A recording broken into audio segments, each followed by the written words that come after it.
ও আমার একটা হৃৎপিণ্ড, সেটাই আল্লাহ নিয়ে গেছে। পরশুদিন বলছে, বাবা আমার একটা বরকা কিনে দাও। আমার স্যান্ডেলটা দেখে 3 বছর পুরাতন ছেঁড়া, কিন্তু আমি আমার স্যান্ডেলটা পাল্টাই না, সেলাই করে নেই, কিন্তু আমার বাচ্চাদেরকে আমি কষ্ট পেতে দেই না। শুধু একবার বলছে, বাবা লেসে খাবো। আমার মেয়ের মোবাইলে আমার নাম হলো 500 ছবি আছে।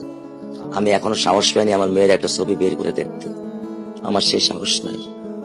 আমি সেই সাহস হারাই ফেলছি, কারণ ও আমার ছিল হৃৎপিণ্ড।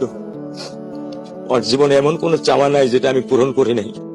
পরশুদিন বলছে, বাবা আমার একটা বরকা কিনে দাও। আমার চাচতো ভাই বললো, ভাই ইসলামপুর থেকে 300-400 টাকা পাওয়া যায়।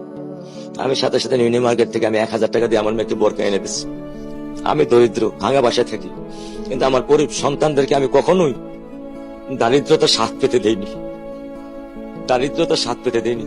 আমার বড় মেয়েকে এখন আমি সেলোরার থেকে জামা কিনে দিই।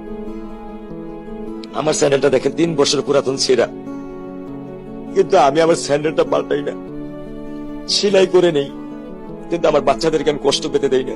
শুধু একবার বলছে, বাবা লেসে খাবো। আমি 1 মিনিটও দেরি করিনি, 1 মিনিটও আমি দেরি করিনি। ও আমার একটা হৃৎপিণ্ড, সেটাই আল্লাহ নিয়ে গেছে। আলহামদুলিল্লাহ, শুকরিয়া, আল্লাহ দিছে, আল্লাহ নিয়ে গেছে। আমার কোনো কষ্ট নেই। আমি তো চাইলে পারতাম না, অনেক দম্পতি আছে যাদের সন্তান নেই। আল্লাহ দিছে, আল্লাহ নিয়ে গেছে। আমি আলহামদুলিল্লাহ করি আল্লাহ গেছে। আমার কোনো কষ্ট নেই, আমার কোনো কষ্ট নেই।